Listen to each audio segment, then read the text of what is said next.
नमस्कार मित्रांनो, reserve bank of इंडियाची असिस्टंट पदाची जाहिरात आली आहे। असिस्टंट म्हणजे क्लरिकल पदाची। रिझर्व्ह बँक ऑफ इंडिया देशाची बँक, बँकांची बँक, अशी बँक जी पूर्ण बँकांना कंट्रोल करते। तर या बँकेमध्ये क्लरिकल पदाच्या पूर्ण भारतामध्ये एकूण 450 जागा आहेत। या 450 पैकी जवळजवळ 130 जागा जे आहेत या महाराष्ट्राच्या वाट्याला आहेत। मग ओव्हरऑल या जागांबद्दल किंवा या ॲडव्हर्टाइजमेंट बद्दल, या नोटिफिकेशन बद्दल संपूर्ण माहिती जी आहे ती आजच्या व्हिडिओमध्ये आपण समजून घेऊयात। आता या व्हिडिओमध्ये तुम्हाला ओव्हरऑल रिझर्व्ह बँक ऑफ इंडियामध्ये जी ॲडव्हर्टाइजमेंट आहे त्याची इलिजिबिलिटी क्रायटेरिया काय काय आहे, कशा कशा पद्धतीने सिलेक्शन प्रोसेस आहे, मागच्या वर्षी ज्या विद्यार्थ्यांनी जॉईन केलं आणि त्यांच्यापैकी काही लोकांना काय अडचणी आल्या याबद्दलही या व्हिडिओमध्ये समजून घ्या। कारण काय होतं की आपण छोट्याशा गोष्टीनं चुकतो आणि मग निर्णय इथपर्यंत पोहोचतो की आपण सिलेक्शन होऊनही आपलं सिलेक्शन होत नाही, म्हणजे काही चिल्लर गोष्टीमुळे रिजेक्शन होऊन जातं। असे एक दोन एक्सपिरियन्स जे आहेत हे पण मी तुमच्यासोबत या व्हिडिओमध्ये शेअर करणार आहे। तर स्टार्ट करूया। सगळ्यात पहिल्यांदा वॅकन्सीजचा टेबल जर बघितला तर वॅकन्सीजचा ह्या ऑल इंडियाच्या वॅकन्सीज आहेत। अक्रॉस इंडियामध्ये एकूण 450 जागा आहेत, 450। आणि या ओव्हरऑल ब्रॅकेटमधले जे आहेत या बॅकलॉगच्या वॅकन्सीज आहेत, रिझर्व्ह वॅकन्सी ज्याला आपण म्हणूया। आता याच्या आपल्या महाराष्ट्रातले विद्यार्थी जे आहेत हे कुठं कुठं अप्लाय करू शकतात। याचे आरबीआयचे 2 डिव्हिजनल ऑफिस महाराष्ट्रामध्ये, 2 डिव्हिजनल ऑफिस आहेत। एक आहे मुंबईला, दुसरे आहे नागपूरला। तर मुंबईला आणि नागपूरला सेपरेटली तुम्ही अप्लाय करू शकता। तसं तुम्ही महाराष्ट्रातूनच नाही, भारतातून कुठल्याही एका डिव्हिजनला अप्लाय करू शकता। म्हणजे जर तुम्हाला वाटलं की तुम्ही महाराष्ट्रातून नागपूरला अप्लाय करायचंय करू शकता, तुम्हाला वाटलं मुंबईतून अप्लाय करायचंय करू शकता, तुम्हाला वाटलं केरळातून अप्लाय करायचंय करू शकता, हैदराबादमधून अप्लाय करायचंय करू शकता, कुठल्याही स्टेटमधून तुम्ही एका डिव्हिजनल ऑफिसला अप्लाय करू शकता। फक्त अट अशी आहे की ज्या स्टेटमधून तुम्ही अप्लाय करताय, ज्या डिव्हिजनमधून तुम्ही अप्लाय करताय त्या डिव्हिजनची रिजनल लँग्वेज तुम्हाला येणं कंपल्सरी आहे। म्हणजे त्या डिव्हिजनची लँग्वेज तुम्हाला येणं त्या डिव्हिजनमध्ये, म्हणजे ते डिव्हिजन ज्या राज्यात आहे त्या राज्याची स्टेट लोकल लँग्वेज तुम्हाला येणं कंपल्सरी। जसं महाराष्ट्रामध्ये मराठी ही लोकल लँग्वेज आहे। मग जर तुम्हाला महाराष्ट्रात अप्लाय करायचं तुम्हाला मराठी लिहिता, वाचता आणि बोलता येणं कंपल्सरी आहे। आता ऑफकोर्स आपल्या सगळ्या लेकरांना लिहिता, वाचता, मराठी बोलता येतं, म्हणून आपण महाराष्ट्रातूनच बाय डिफॉल्ट भरावा। त्यातल्या त्यात तसा जर विचार केला तर महाराष्ट्रात हायेस्ट नंबर ऑफ वॅकन्सीज आहेत। म्हणजे तुम्ही बघा ओव्हरऑल वॅकन्सीज जर बघितलं तर सगळ्यात जास्त महाराष्ट्राच्या वाट्याला आहे, म्हणजे मुंबई डिव्हिजनल ऑफिसमध्ये, सगळ्या मुंबई ऑफिसमध्ये। कारण आरबीआयचं म्हणजे हेड ऑफिसच मुंबईला आहे। मग हेड ऑफिस मुंबईला असल्यामुळे ऑफकोर्स सगळ्यात जास्त जागा तिथे आहेत। आणि त्यानंतर बेंगलुरूमध्ये असेल म्हणजे कर्नाटकामध्ये, त्यानंतर कानपूर अँड लखनौ उत्तर प्रदेशमध्ये, बाकी ठिकाणी जागा आहेत। पण त्यातल्या त्यात हायेस्ट नंबर ऑफ वॅकन्सीज ज्या आहेत या आहेत महाराष्ट्रासाठी। या 101 + 19 120, या 120 वॅकन्सीज ज्या आहेत या स्पेसिफिकली महाराष्ट्रासाठी। मग आता या जागांसाठी कोण कोण अप्लाय करू शकतं तर बघा, आता याच्यामध्ये इलिजिबिलिटी क्रायटेरिया आपण एकदा समजून घेऊया। असे विद्यार्थी ज्यांनी आपलं ग्रॅज्युएशन केलंय, ॲटलिस्ट बॅचलर्स डिग्री, आपलं ग्रॅज्युएशन कंप्लीट केलंय विथ मिनिमम 50% मार्क, मिनिमम 50% मार्कांसहित ग्रॅज्युएशन कंप्लीट केलंय। त्यातल्या त्यात pass class for SC ST आणि PWD कॅन्डिडेट। SC ST आणि PWD कॅन्डिडेट असेल तर तुम्ही पास जरी झाले असले चालतात, म्हणजे तुम्हाला कुठल्याही टक्केवारीची अट नाही। पण आता हे ग्रॅज्युएशन कधी कंप्लीट असावं तर 1 नोव्हेंबर 2023 पर्यंत तुमचं ग्रॅज्युएशन कंप्लीट झालं पाहिजे। म्हणजे 1 नोव्हेंबर 2023च्या आतच तुमचा निकाल लागलेला असला पाहिजे। 1 नोव्हेंबर 2023च्या आत तुमचा निकाल लागला असला पाहिजे। जर तुम्ही यावर्षी फायनल इयरला असाल तुम्ही एलिजिबल नाहीये, तुम्हाला वाढ बघावी लागेल। सेकंड कंडिशन ही जी मुद्दामून मी लिहून आणली, म्हणजे लिहिली तुमच्यासाठी, candidate applying for post in particular recruiting office should be proficient in local language, to know read, write and speak, understand the language. अगोदरच जसं मी सांगितलं की ज्या ज्या डिव्हिजनल ऑफिसला तुम्ही अप्लाय करताय, ज्या ज्या डिव्हिजनसाठी तुम्ही फॉर्म भरताय त्या डिव्हिजन मधली स्टेट लँग्वेज तुम्हाला येणं कंपल्सरी, ती वाचता, लिहिता आणि समजता यायला पाहिजे। वाचता, लिहिता, बोलता यायला पाहिजे, समजली पाहिजे। अशा पद्धतीने ही कंडिशन आहे। त्यामुळे अप्लाय करताना त्याच स्टेटमधून अप्लाय करा जिथली लोकल लँग्वेज तुम्हाला येते। कारण LPT लँग्वेज प्रोफिशियन्सी टेस्ट, जरी मी महाराष्ट्रातला विद्यार्थी असलो आणि मला 10वीला माझं मराठी होतं तरी पण मला लँग्वेज प्रोफिशियन्सी टेस्ट देणं कंपल्सरी, त्याच्याबद्दल पण मी पुढे बोलतोच. मग त्यामुळं फॉर्म भरताना शक्यतोवर ही काळजी घ्या. त्यातल्या त्यात मी पुन्हा सांगतोय की महाराष्ट्रातूनच अप्लाय करा, कारण हायएस्ट नंबर ऑफ वॅकन्सीज महाराष्ट्रामधून आहे. आता याच्यामध्ये काही गोष्टी तुम्ही ऑब्झर्व केल्या असतील की जसं मुंबईला SC आणि OBC साठी 0 जागा आहेत बघा, SC आणि OBC साठी 0 जागा आहेत. मग अशा विद्यार्थ्यांनी काय करायचं, तर जे विद्यार्थी SC किंवा OBC ला बिलॉंग करतात, ऑफकोर्स त्यांनी जनरलमधून फॉर्म भरायचा. तुम्ही तुमच्या कॅटेगरीतून फॉर्म भरला तरी तुम्ही ऑटोमॅटिकली जनरलमधूनच कन्सिडर होणार आहे, कारण तुमच्या कॅटेगरीला जागाच नाहीत. पण मग जर आमचं एज संपलं असेल, म्हणजे समजा आता एज लिमिट 28 वर्षांची आहे, माझं वय 29 आहे, पण मी OBCत बिलॉंग करतो, पण माझ्या कॅटेगरीला जागा नाही, मग तुम्ही मुंबईतून फॉर्मच नाही भरू शकत. मग तुम्हाला फॉर्म भरावा लागेल बघा नागपूर ऑफिसमधून. मग समजा मी SC कॅटेगरीचं कॅन्डिडेट आहे, आणि माझं एज जे आहे संपलेलं आहे, मग मला फॉर्म भरायचा आहे, मग तुम्ही फॉर्मच नाही भरू शकत, कारण इथं जागाच नाही SC कॅटेगरीसाठी. मग तुम्हाला जर फॉर्म भरायचा असेल तर अदर स्टेटमधून भरा. मग अदर स्टेट असं एखादं निवडा, जसं उत्तर प्रदेश असेल, मध्य प्रदेश असेल, राजस्थान असेल, छत्तीसगड असेल, इथली स्टेट लँग्वेज हिंदी आहे. MP, त्यानंतर छत्तीसगड, UP या ज्या स्टेट लँग्वेज यांच्या हिंदी आहेत. मग या स्टेटमधून जर तुम्ही फॉर्म भरला तर मग डेफिनेटली तुम्ही एलिजिबल आहात त्या कॅटेगरीमधून. ठीक आहे, बाकी या मुद्द्यावर मी पुढे बोलतोच आहे पुन्हा. आता एज लिमिट जर बघितली तर मिनिमम 20 मॅक्सिमम ते 28, हे पण कधी 1 सप्टेंबर 2023 पर्यंत. म्हणजे 1 सप्टेंबर 2023 पर्यंत तुम्ही मिनिमम 20 वर्षांचे असावेत आणि मॅक्सिमम 28 वर्षांचे असावेत. OBC कॅटेगरीसाठी +3, SC ST कॅटेगरीसाठी +5 अशी एज लिमिट जरी असली बघा, OBC कॅटेगरीसाठी +3, OBC कॅटेगरीसाठी +3, SC ST कॅटेगरीसाठी +5. पण ही एज लिमिट कधी लागू होईल, जर तुमच्या कॅटेगरीला जागा असतील तर. आणि जर तुम्ही 28 वर्षाच्या आत आहे, मग तुम्ही सगळ्याच कॅटेगरीतून फॉर्म भरू शकता. मग काय टेन्शन नाही, तुम्ही तुमच्या कॅटेगरीतून फॉर्म भरा आणि जनरलमधून तुमचं सिलेक्शन होऊ शकतं, जर तुम्ही जनरलचा कट ऑफ क्लिअर केला तर. ही झाली एज लिमिटचा क्रायटेरिया. पुढे बघूया, पुढचा मुद्दा आहे सिलेक्शन प्रोसेस, की माझी सिलेक्शन प्रोसेस कशी होईल. सगळ्यात पहिल्यांदा तुमची प्रिलिमिनरी एक्झाम होईल. प्रिलिमिनरी एक्झाम झाल्यानंतर तुम्हाला मेन्सला बोलावलं जाईल. पहिल्यांदा प्री एक्झाम झाल्यानंतर मेन्स, आणि मेन्स झाल्यानंतर मग तुमची लँग्वेज प्रोफिशियन्सी टेस्ट, ज्याला आपण LPT म्हणतो, शॉर्टमध्ये लँग्वेज प्रोफिशियन्सी टेस्टला LPT म्हणतात. मग प्री एक्झाम मध्ये कोणतं स्ट्रक्चर आहे पुढे सांगतो, मेन्स एक्झाम मध्ये काय स्ट्रक्चर आहे पुढे सांगतो. प्री एक्झाम मधून जेवढे लोक क्वालिफाय होतील त्याच्या, म्हणजे समजा आता एकूण जागा आहे 450, तर एका जागेसाठी 10 लोक, अशा हिशोबाने 4500 लोक मेन्सला जातील. आणि LPT साठी 900 लोक जातील, एका जागेसाठी 2 लोक. हे असं मी नाही सांगत आहे, हे असं नोटिफिकेशन मध्ये दिलंय की प्री टू मेन्स मध्ये एका जागेसाठी 10 लोक बोलवण्यात येतील, आणि मेन्स टू LPT एका जागेसाठी 2 लोक बोलवण्यात येतील. अशा पद्धतीचा हा तुमचा क्रायटेरिया आहे. ठीक आहे, पुढे मुद्द्यावर येऊया. पुढच्या मुद्द्यावर सिलेक्शन प्रोसेस मध्ये जसं मी सांगितलं की प्री एक्झामचा पॅटर्न काय असेल.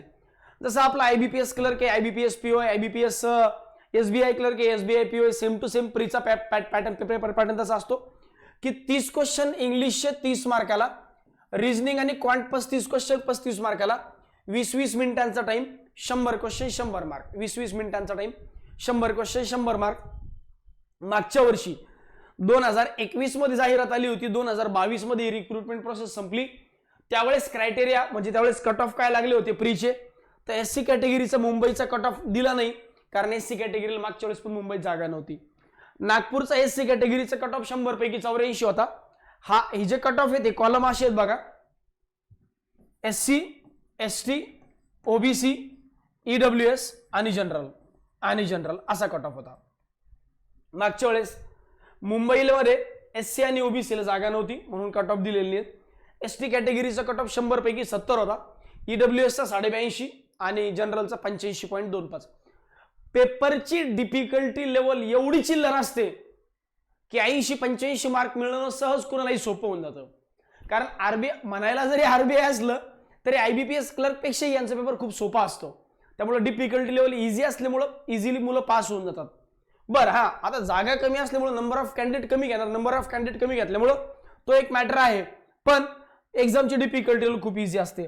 नागपूरला एससी कॅटेगरीचा कट ऑफ 84, एसटीचा 72, ओबीसीचा 85, ईडब्ल्यूएसचा 82.25 आणि जनरल कॅटेगरीचा कट ऑफ 87. हा असा प्रीचा पेपर पॅटर्न आणि हा प्रीचा मागच्या वेळेसचा कट ऑफ 2022चा 2021-22चा. पुढे बघूया मेन्सचा पेपर पॅटर्न कसा असतो. मेन्स मध्ये तुम्हाला 5 विषय, 5 विषयाला प्रत्येकी 40-40 question, GA, computer, English, quant, reasoning. बघा 40-40 क्वेश्चन आणि 40-40 मार्क, अशा हिशोबाने 200 क्वेश्चन 200 मार्क. टाइम सफिशियंट असतो. क्वांट, रिझनिंग, इंग्लिशला 30-30 मिनिटं, जीएला 25 आणि कम्प्युटरला 20. अशा हिशोबाने टोटल 135 मिनिटांचा टाइम आणि 200 क्वेश्चन. अशा पद्धतीचा पेपर पॅटर्न असतो आरबीआय असिस्टंट मेन्सचा. क्वांट, रिझनिंग, इंग्लिश, जीए आणि कम्प्युटर 5 विषय, प्रत्येक विषयाचे 40-40 क्वेश्चन 40-40 मार्क. क्वांट, रिझनिंग, इंग्लिशला 30-30 क्वेश्चन 30-30 मिनिटांचा वेळ, जीएला 25 आणि कम्प्युटरला 20 मिनिटांचा वेळ. मागच्या वर्षीचा कट ऑफ कसा होता. मागच्या वर्षीचा मुंबईचा एससी, एसटी, ओबीसी, ईडब्ल्यूएस आणि हा जनरलचा कट ऑफ आहे. पुन्हा एकदा एससी आणि एसटीचा ओबीसीचा कट ऑफ दाखवला नाही कारण जागाच नव्हत्या. एसटीचा कट ऑफ आउट ऑफ 284.5, ईडब्ल्यूएसचा कट ऑफ 108चा आउट ऑफ 200 आणि जनरलचा 116 आउट ऑफ 200. म्हणजे तुम्ही बघा त्या मानाने कट ऑफ काही फार मोठा नाही, कारण पेपरची डिफिकल्टी लेवल पण फार सोपी असते यांची. मेन्स पण यांची काय फार अवघड नसते. त्यानंतर नागपूरमध्ये एससीचा कट ऑफ 112.75, एसटीचा कट ऑफ, ओबीसीचा कट ऑफ, ईडब्ल्यूएसचा कट ऑफ आणि जनरलचा कट ऑफ. ओव्हरऑल 200 मार्कांपैकी 125-130 मार्क जर मिळवले तर आरामात सिलेक्शन होऊ शकतं. मागच्या वर्षीचा इतिहास आहे. यावर्षी मे बी कमी जास्त होईल कारण पेपरची डिफिकल्टी लेवल आणि नंबर ऑफ वॅकन्सीनुसार कट ऑफ बदलू शकतो, मागे पुढे होऊ शकतो. पुढचा मुद्दा इम्पॉर्टंट डेट्स, महत्त्वाच्या तारखा. कधीपासून कधीपर्यंत फॉर्म भरता येतो. 13 सप्टेंबर पासून म्हणजे कालपासून ऍप्लिकेशन फॉर्म चालू झालेत. ऍप्लिकेशन फॉर्म चालू झालेत 4 ऑक्टोबर 2023 पर्यंत तुम्ही फॉर्म भरू शकता. 4 ऑक्टोबर 2023 पर्यंत. त्यानंतर ऍप्लिकेशन फॉर्म असेल किंवा त्यानंतर पेमेंटची लिंक असेल. प्री एक्झाम कधी आहे, लगेचच्या लगेच पुढच्या महिन्यात 21 ऑक्टोबर 2023 आणि 23 ऑक्टोबर 2023. 21 आणि 23ला 2 दिवस आरबीआय असिस्टंटची प्रिलिमिनरी एक्झाम असेल आणि लगेचच्या लगेच 2 डिसेंबरला मेन्सची एक्झाम. म्हणजे हार्डली 23 ऑक्टोबरला प्री परीक्षा संपली तर ऑक्टोबरचे मोजून 7 दिवस, नोव्हेंबरचे 31 दिवस, नोव्हेंबरचे 31 दिवस, 30 आणि 31. ते 30 आणि 31 जर मिळून जर 30 नोव्हेंबरचे आणि हे 7 जवळपास 37-38 दिवसांच्या कालखंडात प्री आणि मेन्स दोन्ही पण होऊन जाणार. म्हणजे 40 दिवसात विषय जिकडं तिकडं, 40 दिवसात विषय जिकडं तिकडं. त्यामुळे तयारी करताना प्रीची तयारी करू नका, आत्तापासून मेन्सची तयारी करा. कारण तुम्ही बघितलं तर प्री आणि मेन्स मध्ये मोजून 30 दिवसांचा गॅप आहे, 30-32 दिवसांचा गॅप आहे. ठीक आहे. कारण काय होतं, आपण जेव्हा प्री एक्झाम देतो आणि आपण रिझल्टची वाट पाहत राहतो, मग जोपर्यंत रिझल्ट येत नाही प्रीचा आपण अभ्यास करत नाही मेन्सचा, मग त्या केसमध्ये आतापासून जर मेन्सची तयारी केली तर मधले 2-4 दिवस गेले तरी चालतं, काही प्रॉब्लेम नाही. पण आतापासून मेन्सची तयारी करणं चालू ठेवा, कारण आतापासूनही फार काही टाइम राहिला नाही. आज आपली 14 सप्टेंबर आहे. 14 सप्टेंबर पासून हे 16 आणि 30 म्हणजे हा 1 महिना आणि ते पुढचे 2 हे 15 दिवस आणि ते पुढचे 2 महिने म्हणजे 2.5 महिन्यांचा दिवस राहिलाय, 2.5 महिन्यांचा वेळ राहिलाय प्री टू मेन्स संपायला. म्हणजे सिलेक्शन प्रोसेस बघा किती फास्ट आहे. ठीक आहे. त्यामुळे लवकरात लवकर सगळ्यांनी अप्लाय करून टाका. बाकी मेन्स आत्तापासून करा, एवढं पण मी तुम्हाला सांगेल. आता लँग्वेज प्रोफिशियन्सी टेस्ट. पहिले असतं मी सांगितलं सिलेक्शनचा क्रायटेरिया काय किंवा सिलेक्शन प्रोसेस कशी आहे. Pre exam, mains exam. प्रीचं स्ट्रक्चर सांगितलं, मेन्सचं स्ट्रक्चर सांगितलं. आता लँग्वेज प्रोफिशियन्सी टेस्ट, याच्याबद्दल नीट इन्स्ट्रक्शन ऐकून घ्या. The candidates provisionally shortlisted for the mains online examination will have to go a language proficiency test. The language proficiency test will be conducted in the official local language of the state concerned as detailed in the annexure 4. Candidates not to proficiency official local language test shall be disqualified. म्हणजे ज्या विद्यार्थ्यांनी local language proficiency taste दिली नाही किंवा disqualify झाला असे विद्यार्थी overall process मधून बाहेर पडतील असं त्यांचं म्हणणं आहे. उलट हे आपल्यासाठी चांगलं आहे, कारण अदर स्टेटची मुलं जेव्हा आपल्याकडे येतात आणि लँग्वेज प्रोफिशियन्सी टेस्ट मध्ये फेल होतील तर त्यांचा कट ऑफ म्हणजे त्यांना मार्क असूनही ते ऑटोमॅटिकली बाहेर पडतील. त्यामुळे लँग्वेज प्रोफिशियन्सी टेस्ट मराठीची होते. जेवढी लँग्वेज प्रोफिशियन्सी टेस्ट अवघड तेवढं आपल्यासाठी चांगलं असंही म्हणायला हरकत नाही. पुढचा मुद्दा, सर ही लँग्वेज प्रोफिशियन्सी टेस्ट कंपल्सरी आहे का? LPT is mandatory. No exemption of any sort will be given to candidate from appearing LPT which will be conducted at the respective regional offices of the bank. Final selection will be on the basis of candidate performance in the online examination in order to merit qualifying in LPT medical fitness. आता LPT compulsory आहे का? तो हो, LPT is mandatory, compulsory आहे. कुठल्याही कारणास्तव तुम्हाला LPT miss करता येणार नाही. जर तुम्ही LPT मिस केली तर ओव्हरऑल सिलेक्शन प्रोसेस मधून तुम्ही बाहेर पडून जाता, असं यांचं म्हणणं आहे. पुढचा मुद्दा, फायनल सिलेक्शन मध्ये LPTचा स्कोर काउंट होईल का? अजिबात नाही. फायनल स्कोर मध्ये LPTचा स्कोर काउंट होणार नाही. फायनल स्कोर जो आहे किंवा फायनल कट ऑफ जो आहे हा मेन्स फायनल सिलेक्शन जे हे तुम्ही मिळवलेल्या माइन्सच्या मार्कानुसार डिसेंडिंग ऑर्डरने होईल. जसं मी तुम्हाला अगोदरच सांगितलं की जागा जरी 450 असल्या तरी LPT साठी 900 लोक बोलवतील. आता 900 लोकांपैकी 900 पैकी समजा 450 लोक असे आहेत की ज्यांना आपल्याला फायनली घ्यायचंय, पण वरचे 450 सगळेचे सगळे काही LPT मध्ये फेल होतील अशी गॅरंटी नाही.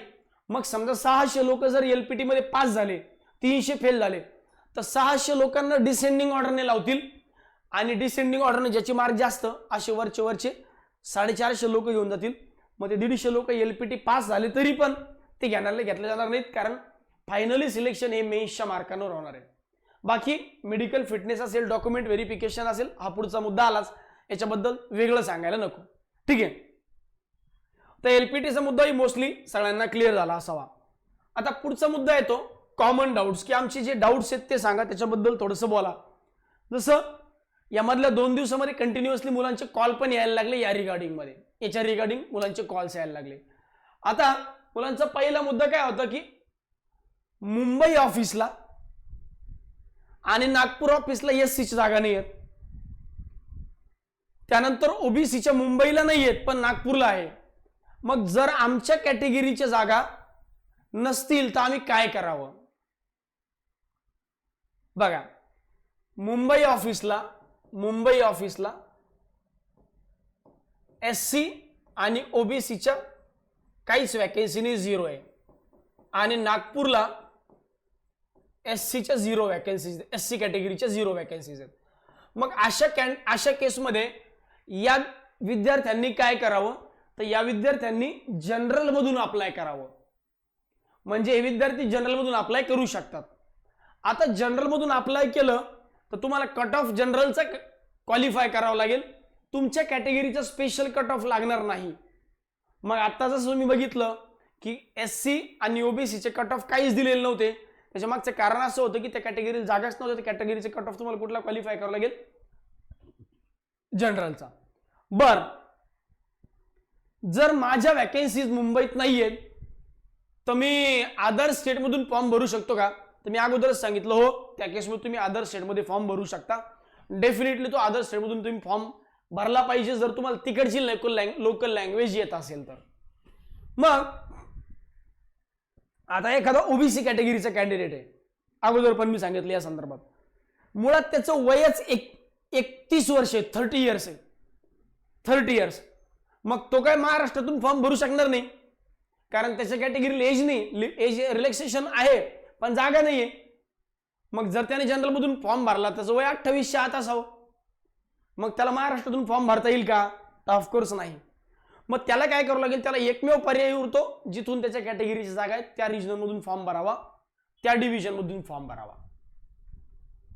जर तुम्ही कुठल्याही कॅटेगरीचे असताल पण जर तुम्ही जनरलचा क्रायटेरिया फुलफिल करताय, म्हणजे 28च्या आत तुमचं वय, तर मग तुम्ही महाराष्ट्रातून जनरल मधून फॉर्म भरू शकता. अदरवाईज तुमचं जर एज संपलंय, पर्सेंटेजचा मॅटर तुमचा आहे, तर मग तुम्हाला अदर स्टेटमधूनच फॉर्म भरावा लागेल. अशा स्टेटमधून ज्या स्टेटमध्ये तुमच्या कॅटेगरीच्या जागा आहेत. एकदम स्टेप बाय स्टेप टप्प्याटप्प्याने सांगतोय, नीट समजून घ्या.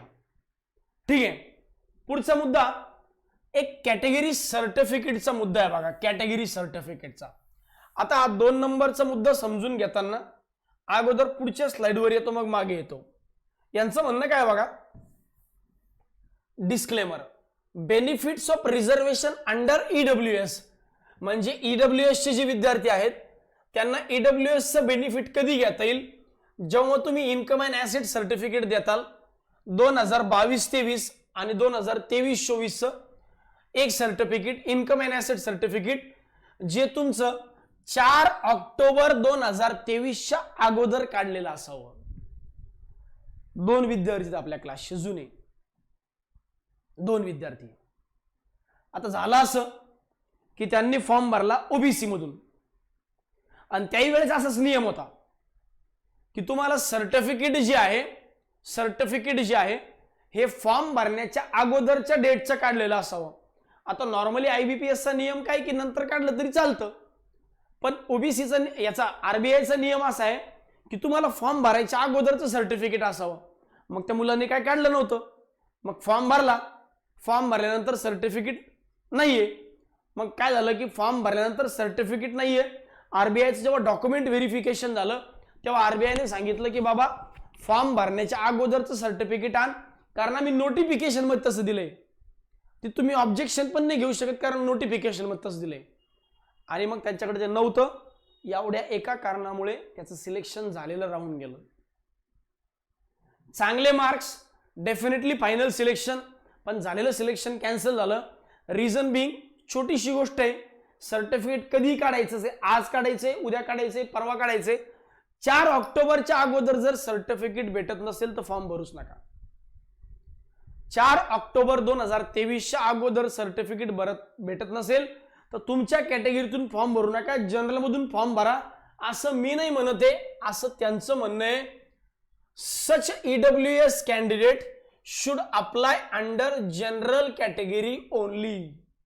बरं, हा नियम फक्त ईडब्ल्यूएस साठी आहे का? नाही, हा नियम ओबीसी साठी सुद्धा आहे. बरं, हा नियम एससी एसटी साठी आहे का? नाही, हा नियम एससी एसटी साठी नाहीये, कारण की त्यांचा इन्कमशी काही संबंध नाहीये.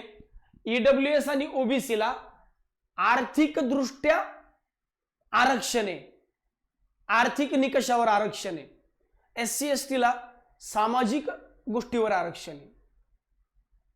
समजून घ्या, जातीनिहाय आरक्षण आणि आर्थिक आरक्षण हा वेगळा भाग आहे. तर एससी एसटीला त्या सर्टिफिकेटची आत्ताची गरज नाही, त्यांचं कधीचही असलं चालतं, नंतरचं पण चालतं, अगोदरचं पण चालतं. पण ईडब्ल्यूएस आणि एससी ओबीसी कॅटेगरीला पाहिजेच. आता काही लोक काय म्हणतील, सर तसंही आम्ही कुठं ओबीसी जागा आहेत, मग तसंही ओबीसी जागाने कशाला रिस्क घेता, करून टाका ना जनरल मधून apply. Such application for the post. अशा केसमध्ये तुम्ही फॉर्म कुठं कशातून भरला पाहिजे? जनरल मधून भरला पाहिजे. हा नियम कुठल्या कुठल्या कॅटेगरीला आहे? ईडब्ल्यूएस आणि ओबीसी कॅटेगरीला. ठीक आहे, तर हे खूप महत्वाचा मुद्दा आहे, याच्यावरून लोकांचे रिजेक्शन झालेले आहेत. ईडब्ल्यूएस कॅटेगरीचा पण हाच मुद्दा होता. सेम मागच्या वर्षी पण एका मुलात झालं होतं, पण बिचाऱ्याचं नशीब असं की त्यात सजवळ सर्टिफिकेट होतं पण सापडत नव्हतं, नंतर सापडलं, ते झालं त्याचं. आरबीआय तुमच्या नियमाभोवती एवढी स्ट्रिक्ट आहे, पण जर तुमच्याकडे सर्टिफिकेट तुम्ही 2 महिन्यांनी 3 महिन्यांनी जरी आणून दिलं तरी आरबीआयने सिलेक्शन दिलेले आहेत. म्हणजे असंही झालंय की एक जुना कॅन्डिडेट आहे आपला, ज्याच्याबद्दल मी तुम्हाला बोलतोय, त्याचं असं झालं की सर्टिफिकेट सापडेना. मग सापडेना सर्टिफिकेट नवीन तर भेटणार नाही, कारण बॅकडेटेड सर्टिफिकेट भेटूच शकत नाही, नियमातच बसत नाही ते. मग त्याने सर्टिफिकेट शोधण्याचा प्रयत्न केला, सर्टिफिकेट सापडलंच नाही. महिना 1.5 महिना असाच गेला, आरबीआयने एक्सटेन्शन दिलं होतं, टाइम संपून गेला, सर्टिफिकेट सापडत नाही. मग त्याने दुसऱ्या अभ्यासाला लागला. नंतर त्याला सर्टिफिकेट सापडले, त्याने मला मेसेज फोन केला, सर असं असं आहे. मला ठीक आहे, आरबीआयला एक ईमेल करून टाक की मी सर्टिफिकेट प्रोड्यूस करायला तयार आहे, मला सापडले, त्याला ही अटॅचमेंट पाठवून दे. त्याने पाठवून दिली. महिनाभर 15-20 दिवसानंतर त्याला रिप्लाय आला की जॉईन कर. बिचारेच झालं सिलेक्शन. त्यामुळं आरबीआय जेवढं नियमाने स्ट्रिक्ट आहे तेवढं तसं लूज पण आहे, किंवा कुणाचं नुकसान होऊ देत नाही. पण नियमात बसून, नियमाच्या बाहेर, नियमाच्या चौकटीच्या बाहेर आरबीआय जाणार नाही, इव्हन कुठलंच ऑर्गनायझेशन जाणार नाही. त्यामुळे नियमात बसून कामं करा. जर ओबीसी ईडब्ल्यूएस कॅटेगरी सर्टिफिकेट भेटत असेल तरच अप्लाय करा, नाही तर जनरल मधून फॉर्म भरला कधी पण चांगलं. पुढचे काही मुद्दे होते, अजून 2-3 मुद्दे राहिले होते. अबाउट एज लिमिट, मी जसं आत्ता बोललो की जर तुमचे एज लिमिट संपलंय, जर तुमची एज लिमिट संपलेली आहे तर मग तुम्ही महाराष्ट्रातून फॉर्म भरू नका. एससी कॅटेगरीचा कॅन्डिडेट आहे, जनरलला 28 पर्यंत वय, जनरलची जागा आहेत, एससी जागा नाही, अदर स्टेटमधून फॉर्म भरा, अगोदरच या विषयावर बोललो. अबाउट एलपीटी, एलपीटी बद्दल डिटेल बोललो की बाबांनो लँग्वेज प्रोफिशियन्सी टेस्ट सगळ्यांना कंपल्सरी आहे. लिहिता वाचता येणं समजणं कंपल्सरी आहे. लिहिता येणं समजणं वाचता येणं बोलता येणं कंपल्सरी आहे. याच्यासाठी लँग्वेज प्रोफिशियन्सी टेस्ट होते. जरी तुमचं 10वीला मराठी असेल किंवा नसेल, तुम्हाला कंपल्सरी एलपीटी देणं कंपल्सरी आहे. Can I apply from other state? Yes, मी तुम्हाला अगोदरच सांगितलं की तुम्ही जर अदर स्टेटमधून अप्लाय करायचं असेल तुम्ही करू शकता. फक्त त्या लँग्वेजची रिजनल लोकल लँग्वेज टेस्ट तुम्हाला पास करावी लागेल. Is there any sectional cut off in pre and mains examination? Yes, तुम्हाला सेक्शनल कट ऑफ असतो. प्री मध्ये सेक्शनल कट ऑफ असतो आणि मेन्स मध्ये सेक्शनल कट ऑफ असतो. तर अशा पद्धतीची ही आरबीआयची संपूर्ण जाहिरात होती. बाकी मोस्टली माझ्या एंडनं मी पूर्ण डाऊट क्लिअर करण्याचा प्रयत्न केला. याही व्यतिरिक्त तुम्हाला असं कधी वाटलं की सर मला फॉर्म भरताना ही अडचण येते, हा असा अडचण आहे, हा प्रॉब्लेम असा आहे, तर तुम्ही मला या पर्सनल नंबरवर व्हॉट्सअप किंवा कॉल करा. मी तुम्हाला रिप्लाय करेल की असा असा प्रॉब्लेम असेल तर याच्यावर सोल्युशन अशा अशा पद्धतीने आहे. ठीक आहे. बाकी काही डाऊट्स असतील या नंबरला करा.